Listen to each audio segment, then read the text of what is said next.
I'm David Hicks. When you were Prime Minister, you left me in Guantanamo Bay for 5.5 years. During that time, I was detained without charge for a long time. I was denied a fair trial. I was tortured. Do you believe that I was treated humanely and that the military commission was a fair system? Thank you. Well, I make a couple of...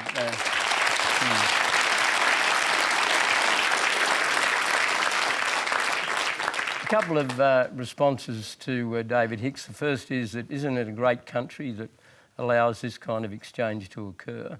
And this is not the sort of exchange that would occur in other countries and in dictatorships, and it ought to make all of us whatever our views are about my government's policies concerning Mr Hicks, it ought to make all of us very proud that we live in a country that allows that sort of exchange. Now, having said that, can I simply say that I defend what my government did in relation to Iraq, in relation to the military commissions.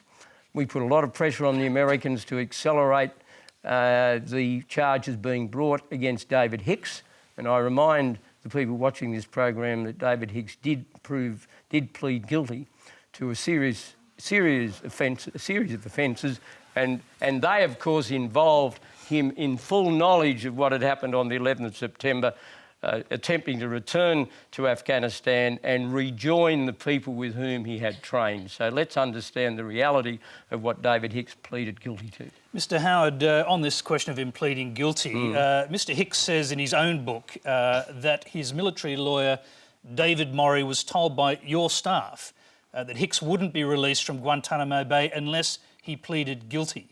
Was that... Well, I'm not aware of any such exchange, but look, I mean, there's been a lot of criticism of that book by sources quite unrelated to me, and I've read some very, very severe criticisms of that book. And look, David Hicks trained with the Taliban. David Hicks was associated with groups that were behaving in a manner that was completely opposed to the interests of this country, and I think the idea that we should see him as a hero is very misplaced. The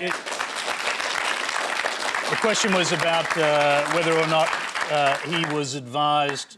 Well, look, I am. Did you ever ask any of your staff? I certainly didn't advise him. I didn't give any authority for that advice to be given. Because we've been told by a very reliable source... Oh, yeah, which one? That I'm not going to name on this program. No, of course not, no.